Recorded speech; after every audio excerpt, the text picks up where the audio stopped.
ความเก่งความชูชนของเจ้าเบิ้ง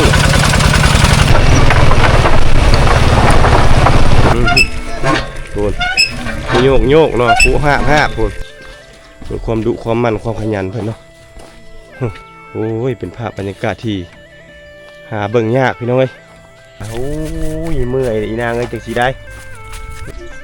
กำลังเกลือมาพี่น้องเนาะเอาข้าวให้มากินเนาะไอ้โจ้นี่พี่น้องกำลังเห็ดกินได้ปลาจักตัว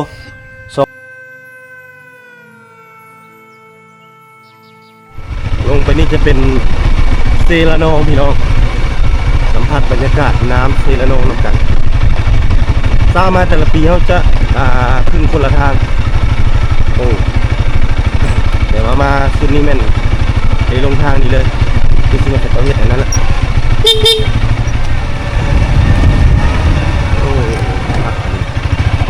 จะเห็ดขัวเลยเนาะโอ้สุดยอดโอ้ยจะเห็ดขัวแล้วนี่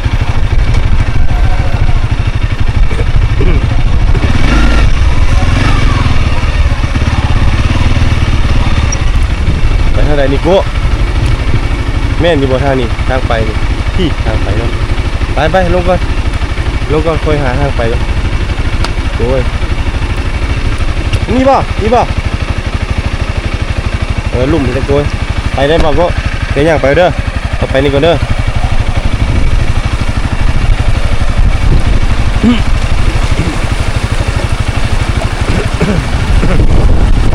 ไปได้บ่นี่เนาะลองลุย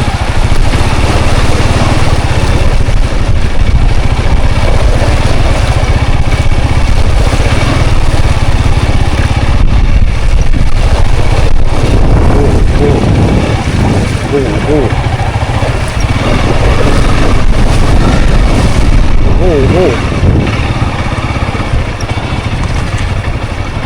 ดีเลยว้าวโอ้ยเปียกก็ต้องได้เปียกแล้วไป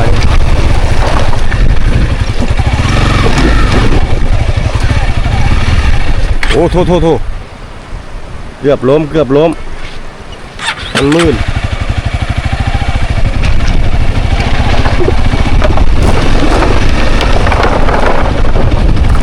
เท่าได้จักพัน10,000พันเงิน10,000เงินโอ้โหคักเนาะหัวบ้านเทียน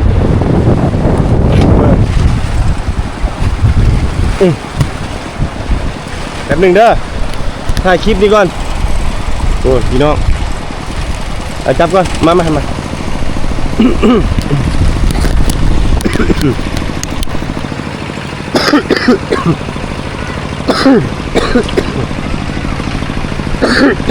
โอ้ยโอ้พี่น้อง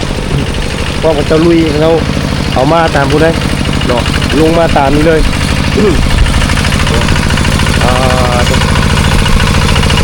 มาจากบ้านใดนี่มาจากบ้านใดวะเขาเจ้ามาจากบ้านใดบ้านนี้บ้านแสนเราเห็นสวนมันความเก่งความชูชนของเจ้าเบิ้งผลมันเอาไปขายอยู่พุ่นนะอยู่นอกพุ่นนะพี่น้อง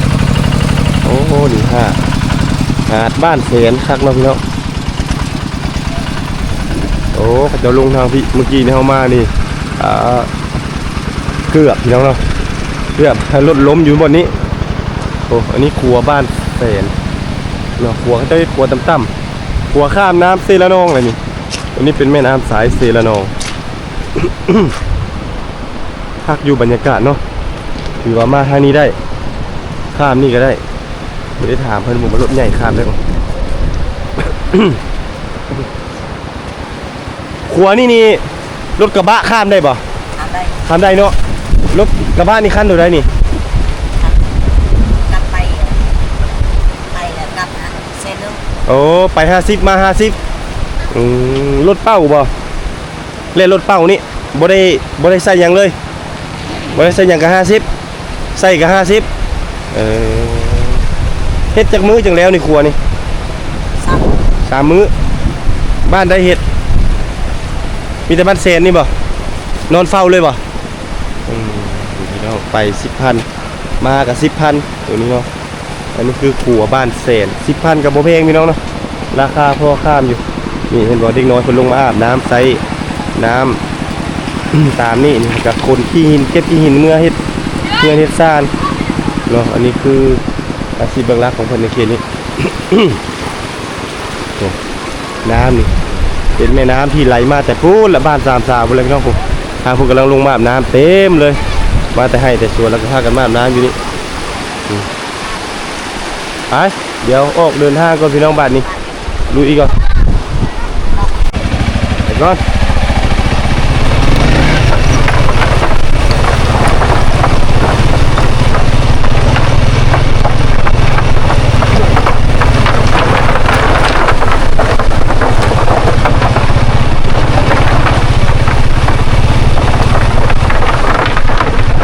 ก็ขึ้นเลย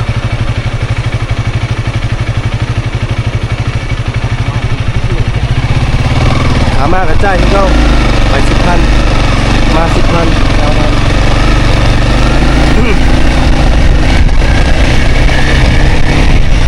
แสนเก่าบ้านแสนใหม่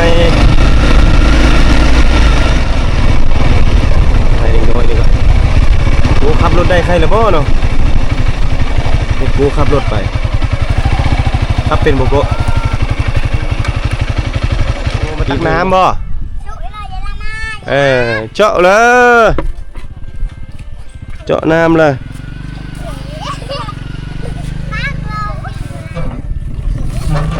ดูนะ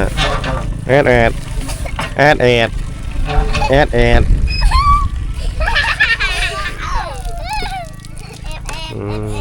ขักเนาะแอด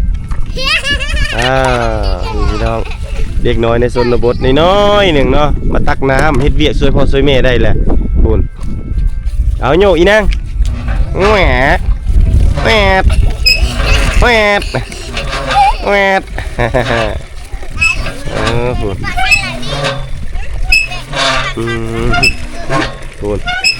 โยกเนาะผู้ห้าคุณเปาะละบ่เปาะละโอ้โหพี่น้องนี่ค่อยไปน้ำเด้อเมื่อเฮือนบ่โอ้นี่พี่น้องค่อยได้เหี้ยไม่ได้น้ำนะได้เด้อนะเด้อเลาะอะไรนั่นโอ้พี่น้องตัวเป็นบรรยากาศที่หาเที่ยวหาชมยากพี่น้องเนาะนี่บรรยากาศจังสีวิถีชีวิตน้องน้อยในชนบทกำลังพากันหาบน้ำเมื่อเฮือนไก่เทบ่เฮือนเจ้านะเฮือนอีล่านะไก่บ่คนละทางแล้วมานี่ไปทางใดอันนี้ทางหนึ่งนี่อันนี้ทางหนึ่งนี่บ่ได้ไปน้ำกันเนี่ยเอาไปน้ำกันอยู่เนาะสองไอ้น้องบ่จักนี่ป้าบ่มียุดเลยโอ้บ่มียุดเลยพี่น้องเอ้ยเอาสีนำเพิ่นจะจำเฮือนพุ่นละความดุความมันความขยันเพิ่นเนาะไก่แท้อีนางเฮือนเจ้านี่ว่า คือไก่แท้ยังอีไก่บ่เฮือนเจ้านี่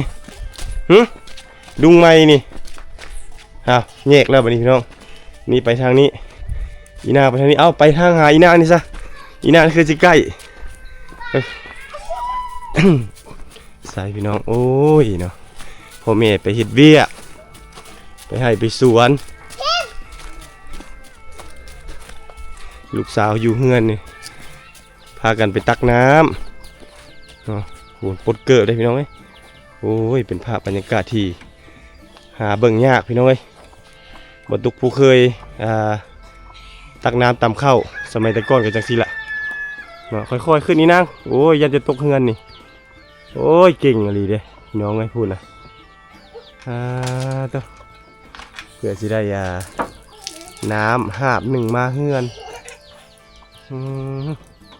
เก่งแท้เก่งว่านี่นางเนาะเดี๋ยวเนาะอันนี้มาดุงไม้นะเห็นโอ้พี่น้องมาแล้วก็มาโถกได้นี่โอ้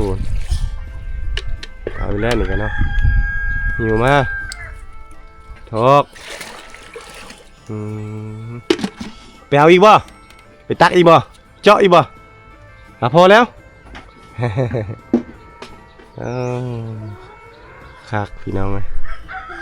อ้าวเก่งอลีได้อีนางนี่เนาะพูดมาเลยโอ้คนน้อยๆคือเบรกหลายแท้คือเอาหาบใหญ่ๆแท้อีนางคุณน่ะโอ้ยเมื่อยอีนางเอ้ยจังสิได้เนาะอายุจักปีเดี๋ยวนี้เนาะเรียนอยู่ห้องใดเด้นี่เนาะคือเก่งแท้อีนางตัวพ่อแม่นี่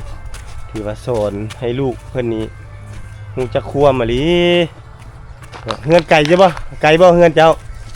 และดูไงฮะนี่ป่ะ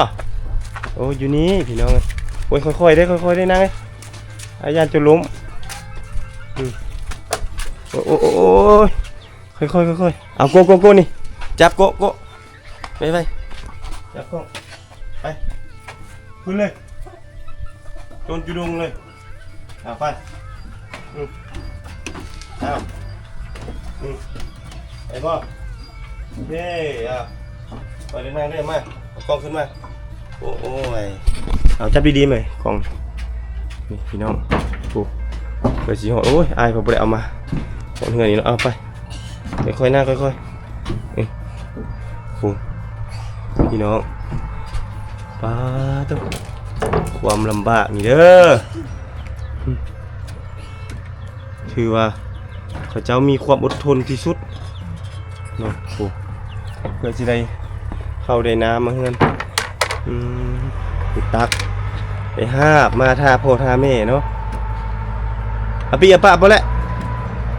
ฮะอปีอปะใหม่ฮะเอาเพิ่นละต้องได้เฮ็ดเวียกแทนเนาะเอ้ยเอาใส่นั่นบ่เจาะในบ่เอาเฮียได้ตกได้นี่แหละพี่น้องเห็นความลำบากของข้าเจ้าแล้วก็ถือว่าลำบากแห้งพี่น้องเอ้ยถือว่าวิถีชีวิตของข้าเจ้านี่โคตรลำบากเลยไปโกลงแล้วก็เด้อบ๊ายบายมื้อหน้าสิมาเยี่ยมยามพี่น้องเอ้ยมื้อหน้าสิมาเยี่ยมยามแถวนี้โอ้อีนางนี่ก็น้องสาวบ่นี่โอ้พี่น้องอันนี้คือมักพุ่มเป้าบ่เห็นมักน้ำเต้ามักน้ำเต้าโอ้เต็มเลยนะพี่น้องเต็มมาทุกแสดงว่าเพื่อนนี่ไปหามาแล้วนี่ไปเอามาเรียบร้อยแล้วนี่น้องมักน้ำเต้านี่ไปตักน้ำใส่เรียบร้อยอันนี้คือเขาเอิ้นว่าตู้เย็นเบอร์5เนาะบ่ว่าจะเดดบ่ว่าจะร้อนบ่ว่าจะหนาวเนาะน้ำเต้านี่เวลาน้ำมาใส่อยู่ในนี่ในมักน้ำเต้านี่ปุ๊บนี่มันจะเย็นนี่จับเบิ่งก็หูเย็นพี่น้องเนาะนี่คักแท้ได้นี่ก็ซื้อเมื่อประดับนี่ก็คักนี่เนาะซื้อเมื่อประดับประดาคักสุดนี่มักน้อยๆนี่เป็นตะเพงเนาะนี่คือเอามักน้ำเต้านี่คือสิแม่ไปเอามาแล้วเนาะเอามาหดเฮือนหดซานเพิ่นเลยมาเจอผู้นี้อีกแล้วป้าอีนางเลยเราคือมาเก่งแท้นี่เก่งเนาะพี่น้องน้อยนี่หาบน้ำก็เป็นแล้วไปอีนางเมื่อยไปเปาะเลยพูดอ้ายเนาะผู้ใดบอกผู้ใดสอนเด้เนาะคือมาจบทีเดียวบ่กล้าไปเพิ่นคือสีหน้าคืออยากให้เนาะห้ามบ่กล้านำเพิ่นจนให้เพิ่นสิให้ไปเดี๋ยวสิเก็บภาพบรรยากาศบ้านนี้ให้ท่านผู้ชมได้ติดตามรับชมตอนนี้จอดรถไว้อยู่พี่สวนเพิ่นเอามาเฮ็ดอยู่นอกใกล้ๆกับน้ำหยกน้ำบาดาลเนาะนี่ทางมาหลังจากเฮาข้ามซีมามีไฟฟ้าดิพี่น้องไฟฟ้าน่าจะฮอดบ้านตะลุงหมดนี่เส้นทางไปเส้นนี้ครับทักทายสบายดีท่านผู้ชมใน EP ที่2บรรทุกเดินทางมาข้ามจากฝากซีนั่นเป็นบ้านเซนน่าจะเป็นบ้านเซนใหม่แต่ข้ามมาฝากซีเบื้องนี้ไต่ขัวมาแม่นเป็นบ้านเซนเก่าตัวนี้เป็นบ้านเซนเก่าพี่น้องกันยังมีประชาชนอาศัยอยู่อย่างหนาแน่นแต่ว่าอยู่เป็นบ้านเป็นจุ่มคือสิแม่นจุ่มเจียไอ้น้องกับเจ้าเดี๋ยวมื้อนี้เอารูปภาพบรรยากาศหมู่บ้านหลังจากที่บ่ได้เดินทางมาถ่ายหมู่บ้านแห่งนี้โดนนานเลยพี่น้องเนาะมื้อนี้ได้มีโอกาสเดินทางมาโอ้อันนั้นคือสิแม่นบ่อนเกิดลูกพี่น้องบ่อนนี้เนาะเขาเจ้าเกิดลูกไอ้บ่อนเขาได้ลูกบ่แม่นบ่บ่อนเกิดลูกเนาะนี่พี่น้องเขาเจ้าจะโตออกเนาะบ่ให้อยู่ติดกับเฮือนใหญ่ เนาะเพราะว่าเผาโต้ยนี่ยังดีที่ว่าเขาเจ้าให้ปลุกอยู่ใกล้ๆเฮือนแต่ถ้าบางบ่อนนี่เขาเจ้าจะให้ปลุกอยู่ไกลๆไกลๆเฮือนเนาะเพื่อบ่ให้เลือดยางมันยังต่างๆเลยเนาะไปแตะไปต้องหรือว่าไปพิษอย่างต่างๆตามมาความเชื่อของชนเผ่าของเขาเจ้าเนาะหรือว่าเผ่าโต้ยเขานี่แหละเนาะ หมู่บ้านเพิ่นยังบ่มีหยังเปลี่ยนแปลงหลายเท่าที่ควรเนาะเป็นหมู่บ้านที่มีวิถีชีวิตแบบดั้งเดิมหมู่บ้านนี่ทางนั้นกำลังเอาลานเนาะ ไอ้เจ้าโอ้เฮือนหลังนี้นี่แต่ก่อนนี่จะมุงหญ้าพี่น้องเนาะมาได้นี่มุงสังกะสีแล้วก็เริ่มมุงสังกะสีเนาะแบบโอ้หนึ่งเข่าพอได้พี่น้องอยู่ทางด้านเทิงนะกำลังดังไฟหนึ่งเข่าเนาะนี่พี่น้องโอ้กำลังดังไฟหนึ่งเข่าเลยนี่เนาะหมดเข่าของเจ้านี่จะอยู่กลางเฮือนเนาะกำลังหนึ่งเข่าเนาะค่อยโดย ค่อยโดยแม่นแล้วเนาะฝุ่นพี่น้องโอ้ลิเข็มหมดฮะได้เข็มมาแล้วก็ลิเข็มพระเจ้ามาซื้ออยู่พี่เลยบ่ไปเฮ็ดชวนอยู่ชวนโอ้พระเจ้าไปเฮ็ดอยู่สวนโอ้เราเอาเข็มมาพี่น้องเบิ่งนี่แหละบรรยากาศค่อยค่ำลงแรงประชาชนเริ่มทยอยมาแล้วพี่น้องโอนทางนี้กำลังเกลือหมาโอ้กำลังเกลือหมาพี่น้องเนาะเอาข้าวให้หมากินเนาะอาโจโออาโจเอาลานพร้อม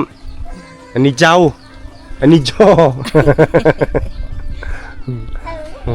อาโจอาเจ้าพักเนาะพี่น้องเนาะสื่ออาเจ้านี่อาโจอันนี้อาเจ้าเนาะพี่น้องนี่เงินซาลานเป็นโอ้คักเนาะขึ้นไปเบิ่งวิถีชีวิตเพิ่นก่อนอยู่เทิงก่อนโอ้คักเนาะ ขออนุญาตขึ้นนี่เด้อนี่พี่น้องมีซานเด้ซานกับแบบซานแบบไม้กลมเพิ่นปูเนาะแบบสมัยแต่ก่อนเลยนะดั้งเดิมผู้ แต่ก่อนผู้มีมะพร้าวพร้อมย่านแต่มะพร้าวเนี่ยพี่น้อง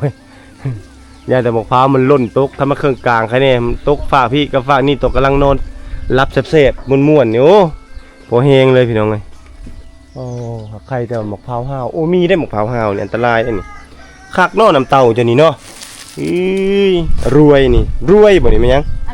รวยโอ้คักเอ้ยนี่เนี่ยคือกิ้วๆนี่เนาะมังน้ำเต่าเนาะเป็นแบบนี้คักพี่น้องอันนี้คือตู้เย็นเบอร์5สร้างเฮ็ดกับเจ้ากันเนาะ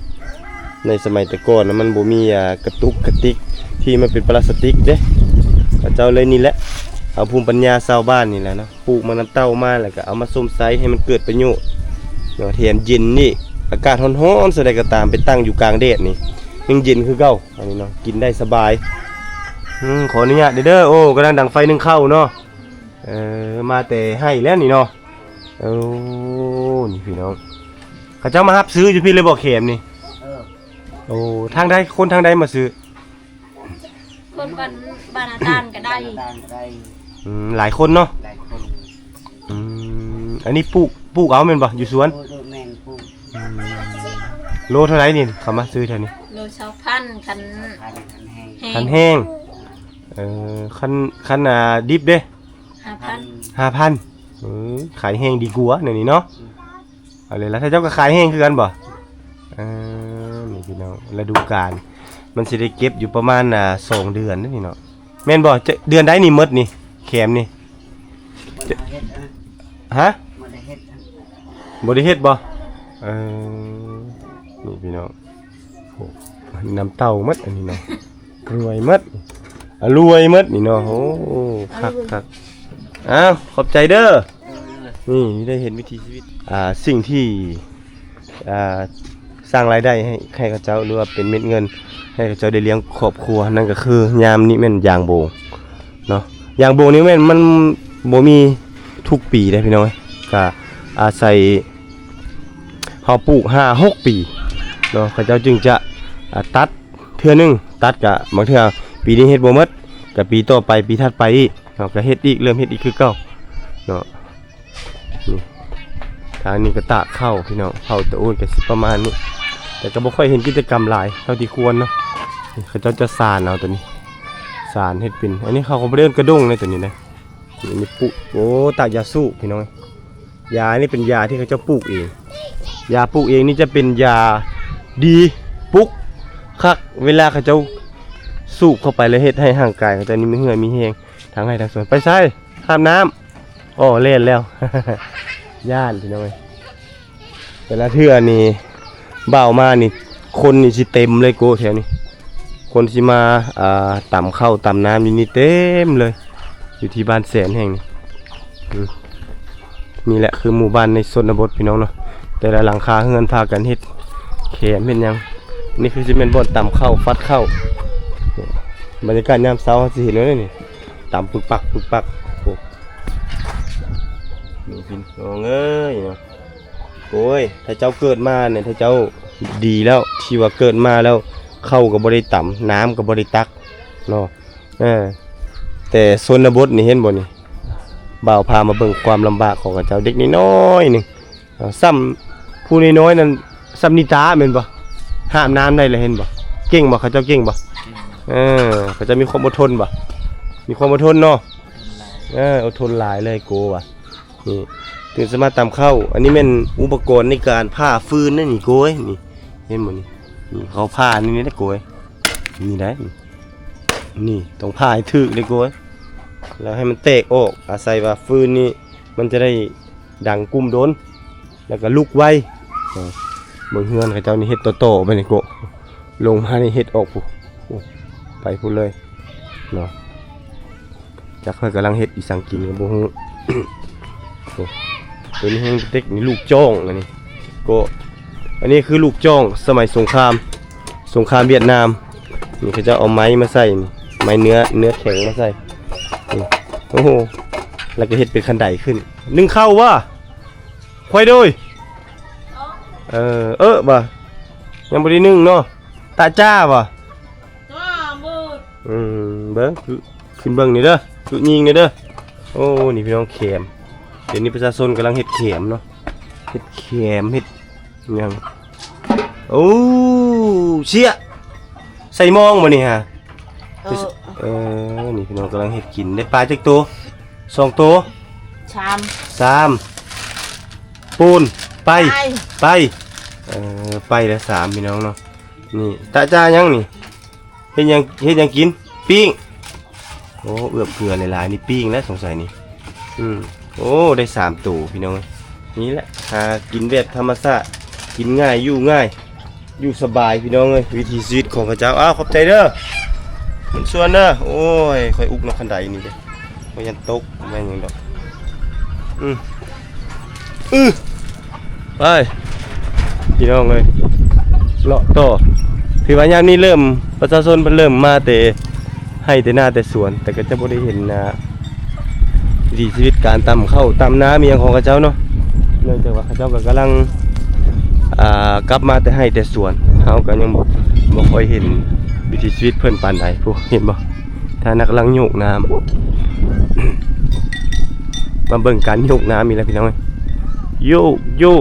กอันนี้พูดเบิ่งมากำลังขึ้นเฮือนจอนี่เนาะทักอลีท่านกำลังขนมันมาขายนี่น้อยนี่ได้นี่ได้ซัมนิตานี่นะความน้อยนี่พี่น้องเอ้ยซัมนิตานี่โยกน้ำก็เป็นแล้วโอ้ยมันจบเถอะเนาะ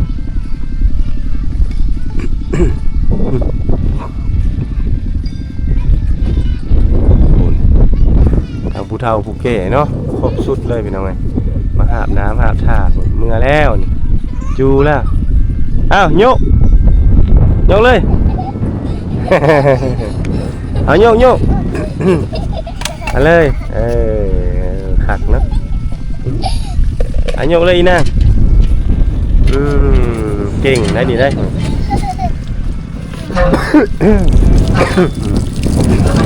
บุทึกซะนั่นบุทึกลมมันพัดเนาะ โอ้ยขักอะไรวิถีชีวิตกันเนาะ อันนี้กำลังขนมันเอามันไปขายเพิ่นจะเฮ็ดสวนมันเนาะส่วนหลายนี่จะเป็นรถรุ่นนี้หมดรถแท็กๆนี่แหละความเขาเจ้าดุเขาเจ้ามันเบิ่งเอานี่แหละพี่น้องเอ้ยมาเรื่อยๆเลยตึกๆมาเรื่อยๆกำลังขนมันไปขายอยู่พวกทางอย่างพุ่นนะเอาเต็มแล้วตัวนี้เอาออกเอาตัวใหม่เข้ามายับเข้ามาอ้าวโยกโยโยโยเลยหมูถือเท่านี้เบ้างเอาเลย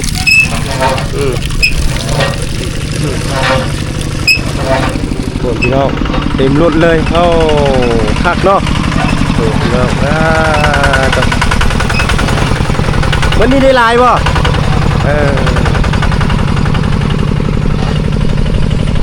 เอาไปขายพี่น้องคักท่านี้ก็ยกแล้วเอาไผ่สิหาบมานี่สักไผ่หาบเอื้อยโอ้เอื้อยหาบเนาะตัวนี้เป็นเอื้อยนะเอาน้องได้ห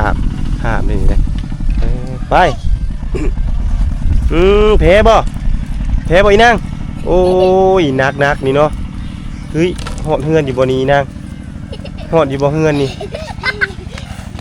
อยากช่วยเจ้าอยู่อีนางเลยแต่ว่าคันช่วยเจ้านี่สิบ่เห็นวิถีชีวิตเจ้าไปโอ้ไกลบ่เฮือนนี่ไกลบ่ดุงฮีนี่และดุงฮีโอนปะไปเลยยัง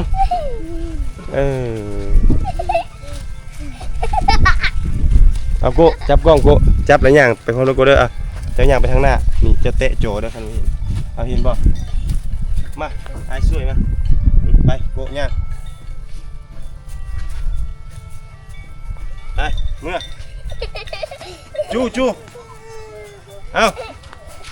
ปะหาไปยิงบ่ฮะเด็กใครนี่บ่ไปย่างโกอีตนนางหาบซอยเพิ่นก่อน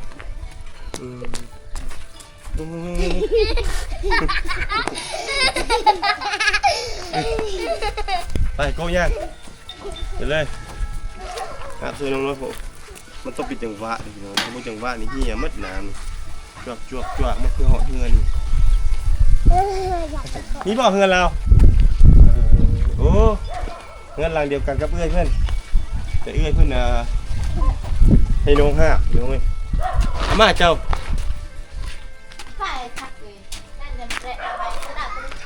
นี่บ่มาเด้อครับไอ้สาวขึ้นไว้ให้เทิงนี้เด้อเอาขออนุญาตพอเขาบริกรเกิดภาพมาส่งเลยเด้อพี่น้องเด้อเอาเลยโอ้เปียกเมื่อทรงเสื้อนี่เนาะย่านพี่น้องครับไปไอ้มาส่งสำนีเลยเด้ออันนี้ลูกเจ้าเนาะจักปี4 ปีแล้ว4 ปีเฮ็ดได้นี่4 ปีนี่แม่บ่แต่งไปหาบน้ำหรือว่าไปหาบเองกินปลาบึบไปเฮ็ดเองเนาะมีไผบอกพี่น้องนี่แม่เพิ่นเนาะแม่เพิ่นก็ยังเป็นสาวอยู่เด้เนาะอายุยังน้อยอยู่ได้ลูกจักคนแล้วเจ้า2อันนั้นได้สาวบ่แม่นเต้ยอันนั้นเด้แม่นยังน่ะน้องเต้ยบ่ไกลเกินบ่แม่นเนาะนี่พี่น้องโอ้ลูกไปลอยน้อยๆนึง4 ปีพี่น้องเอ้ยมีตานี่จักปีวะมีตานี่สิฮอด3 ปีแล้วเด้ซ้ำนี้แล้วนี่ตาน่ะลูกข่อยซ้ำนี้ลูกข่อยก่อนกึซ้ำนี้หามน้ำยังบ่ทันเป็น อันนี้หามน้ำเก่งอีหลีพี่น้องเอ้ยอายุ4 ปีมีตาก็สิฮอด3 ปีนะนี่แหละความดูมันขยันเพียรนะไปก็เด้อบ๊ายบาย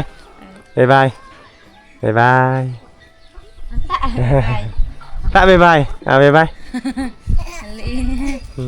มื้อหน้าเด้อมื้อหน้าสิเอาFC มาพามาเลาะแจกขนมเด้อมาแจกหยังวะขนมมาเลยนะแก้วเนาะมื้อหน้าเด้อคือโอนแก้วเด้อสิมาบ้านนี้ไปฮอดอันนั้นเลยพี่น้องเอ้ยวิถีชีวิตหมู่บ้านเพิ่นคักหลายบ๊ายบายไปก่อน